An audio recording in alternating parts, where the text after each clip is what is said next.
where all my friends went, and it was great. I liked it. We had a good time. May, as I told you, May and I went once a year. I got caught playing hooky, but I was a pretty good student because it was very easy school. A commercial course is fairly easy, except for the stenography. I really wasn't too good in stenography. But anyway, yeah, I enjoyed it. It was in Jamaica. We had to take the bus to Jamaica, and that's why we could get out and get on the L, which became the subway, and go into New York once a year. It was a good experience. It was a learning experience for us too. We went to the Paramount Theater. We didn't get caught, thank goodness, because the one who was going to be valedictorian got caught, and they took the valedictory away from her. Oh gosh. Yeah, they were pretty strict. Yeah. Was it a Catholic school? Oh yeah, Dominican commercial. Okay. So you got a good education there. You did, even though it was commercial education. So World War II started, and then you had Yes, some... World War II started while I was in high school, and we'd have not fire drills, air raid drills. We'd get under the desk, and a plane never came near the United States during the war. But at night when you're sleeping, you'd hear a plane go over and say, oh, I wonder. But we were very safe. Our soldiers weren't, but the people at home were. And this was... My father was very anti-war, by the way. He was a real pacifist because he was in World War I, and he saw too much, and he just didn't believe that war was any solution to anything.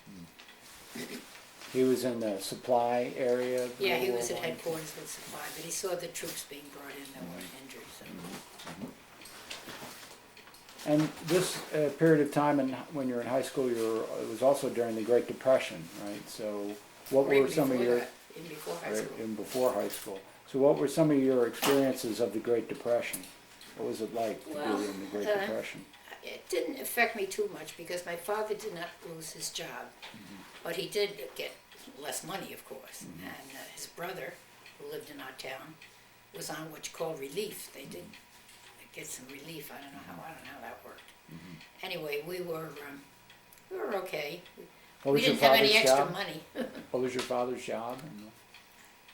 He searched titles. He did a title search. He searched titles, and I guess there were a lot of houses that were lost, and went under. So he had a lot of. That's why he didn't lose his job. Of course, they made less money, but anyway. So tell me about the experiences of not having enough clothes, for example. Oh yeah, well actually, we didn't have enough money for extras. We ate all we needed to eat, but there wasn't any extra money for clothes so I was very glad to go to high school where I wore a uniform. So. But what about the... And besides, my mother was not very style oriented. Let's put it that way. Unlike my two daughters, who are very conscious of their own daughters being well up to date in their clothes. I tried to be that way a little bit with my daughters too. Did you mention that there was an issue about going to the prom? Oh yeah, I wouldn't go to the prom. I couldn't afford a dress for the prom, so I just didn't go. That was the easy way out.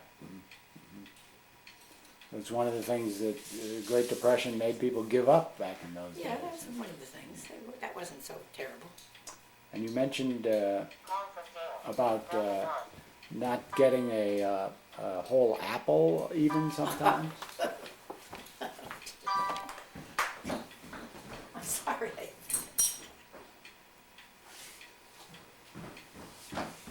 Keep talking. Oh, yes, that would happen sometimes when they had apples. We'd get a half an apple because that would go far. But my girlfriend, whose father was a policeman, apparently he made pretty good money because we could have apples over there and we could have Coke. That was the first time I tasted Coke, but it was always diluted. It would be half water and half Coke. And to this day, I like everything diluted. So I wanted you to talk about this picture here and the two people in that picture who you met for the first time and how you met them. I met all of them. I met all of them. Yeah. But I only remember Donald Dance was the from second in from the right, and Yeah. Papa was the one with the cigar in his mouth. Okay. And of course, Donald Dance, Papa said to, Well, Chad said to, talk about the background first. Sort of, how did you go to this? You went to this dance. oh, or we something? had we had a golf course in town, on which they built a naval hospital and did away with the golf course. And these people were all patients at the hospital, and because of one injury or another. And Dad was there because he was a gunner, and the flashes from the guns damaged his eyes. He had always had ulcers on his eyes after that. So he was not supposed to drink or do, and here he is drinking a beer. Anyway, that was one of his problems, was to give it up. That's because he did have, that they told him not to drink any alcohol. He became a star, not basketball, ping pong player. You must have remembered, he could beat all of you kids Yeah. very easily. When he let you get up to like 18 and 19, and then all of a sudden he whacked that ball and you were lost. He became an excellent ping pong player in the hospital. So what happened at this dance? Oh, well, anyway, we were the USO girl. The town ladies bought a house and made it a USO center, and so I went down there to dance. People brought desserts and things down there for them, and that was in the basement. They had a kitchen, and then upstairs it was records, that's all, and a play a piano, and not much, not like music today. But anyway, there was dancing, and so Papa asked Donald Dance to ask me to dance, because he wanted to cut in, but he didn't want to, he was a little, I can't believe he was shy, but he said he was too shy to ask me. So Donald Dance asked me to dance, and then he cut in and danced with me, and then Donald Dance decided, that was stupid, I'm going to cut right back in. So I never felt so popular. They kept cutting in while I was dancing. But Papa took me home, and that was it. That was the beginning of the end. Beginning of a wonderful family is what it was. Well, beginning of everything, right. It was, as you can see from the picture, he was very handsome. It'd be very hard to resist. It was only natural that I'd fall in love with him. Donald Dance was good looking too, but he wasn't tall enough for me. Not that I was tall, but I wanted somebody tall, dark, and handsome. So, anyway, he filled the bill. Oh, wonderful. So what did you do with Papa when you first started dating? Oh, we would go to New York City occasionally, or we'd go just to Jamaica, which was the town. We'd take a bus in there and go to the movies. We'd go to the dances at the USO club. That's about it. I have to say, one time we broke up for some reason, and I had to work on Saturday. I worked with Madeline Deedley, and there was nobody in the office. We said, well, let's call some people. So I said, well, let's call Chad. So she called him and talked and said, somebody wants to talk to you, and we started going out again after that telephone call. So I have to thank Madeline for this little episode on that day we worked in New York on Saturday morning. It took me an hour and a half to get to work. I had to take a bus to Jamaica where the elevator started and then became a subway in New York. I started the first stop in Jamaica, went all the way to Battery Park, which is the last stop in New York City, changing trains once. So it was an hour and a half trip between the bus and the train. And you working in an office there? I worked in an office. I was an assistant to the secretary. But anyway, it was a fun place to be because Madeline and I went out as often as we could to Broadway and walk up and down, go out to dinner, go to a USO center and dance. And we had a good time. And she went home to New Jersey, and I went home to Long Island on that subway and bus late at night. My mother was always waiting up for me, but it was very safe then. I mean, you would never do that now. Here I was all by myself, not the least bit worried. She went to New Jersey the same way. So we had a good time. And where did you move after you got married? Well, Papa gave me an option. He said he had a sister living in New Mexico, and his family had moved up from Virginia to West Hartford, Connecticut. And obviously I wasn't going to New Mexico if I could get that close to home in Connecticut. So I've been in Connecticut ever since. Best move I ever made. It's beautiful up here. I love it. But we went very often home for a visit to my house. So where did you live in Hartford? So in Hartford I lived on started on Whiting Lane, and for a short time, then we went in to Farmington Avenue. And the only way we got the apartments, they were very scarce then, was that Dad had a sister who lived on Whiting Lane, and her husband was drafted, and she left there and went to live with her mother-in-law, and then we moved into Farmington Avenue when Lita and her husband moved. Otherwise, we moved in first, so we made an established residence for ourselves. Otherwise, it was very hard to get an apartment because nothing was being built. And how many kids did you have when you were in Hartford? Just you and Bob. And Jim? Maybe Jim. Maybe Jim. I don't remember. 1 month.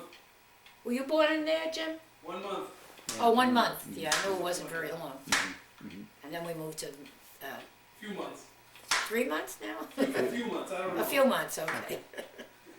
Anyway, then we moved to Manchester. So how did you find this place on Breton Road? Because Madeline Deedley lived in Manchester. We used to visit them all the time. Oh. Her husband went to Worcester Tech, and they spent a week after he graduated looking for a place to live, and they found the place in Manchester, and we followed them here, right next door. I'm sure she thought, "Oh my God!" And then with all that big family I had, but she had 4 children also. Breton Road was the ideal place to bring up kids. Everybody was just home from the war. They were all veterans. They were all young people. All had families, some even larger than mine, some a little bit smaller, but they all got along very well together. The kids, our backyard, the Deedleys and we decided, since we had such a large lot, we would turn the back part of the lot into a ball field for the kids. So our backyards, 2 of them, were very open to games of baseball, football, whatever they wanted. We could hear them calling out. Butch DeShana was always calling strikes and balls. Do you remember that, Bill? Yeah. He was like an umpire. Anyway, it And was the fun. Andreollis were next door. They were right neighbors? next door, but they didn't know about this plan Oh. of it making that. They said they were sorry they didn't include their block. But anyway, we still had a very big backyard without using it, because it was 224 feet deep, the land. And so we gave a large portion to How much did you pay for your house there when you first bought it? 11,200. The 200 was for the extra land. Oh. So it was, Back but of in- course since then we've added to the house, and it wasn't finished upstairs, it was just finished downstairs, was finished 4 rooms. That was Papa 1951. he hired a carpenter and he finished the upstairs with this carpenter. And then we added a family room. So, and I'm still there. Yeah. No regrets. So what other kids did you have when you were there? It seems funny for you to ask me. Anyway, I guess Jim was born before we moved in. So it was Jeff, Judy, Jean, and Chad. And all of them had a wonderful experience. All had friends right in the neighborhood. So it was a good place to grow up. And you really helped us learn how to read and write. You taught us Oh, all I was how to born all to these be a things. teacher. I was literally born to be a teacher, not to be a secretary. I'm the type that needs a secretary. But after you went to school, I decided that's what I wanted to do, was become a teacher. And when everybody was old enough, I started going to. At first, I worked in a nursery school with Jay Steger. Remember Jay Steger? Yeah. And his wife had a nursery school for a couple of years. I worked there, and then I said, well, I'm going to go. I don't really want to be in nursery school. So I went to UConn and got a degree. What was your experience like going back to school? Loved it.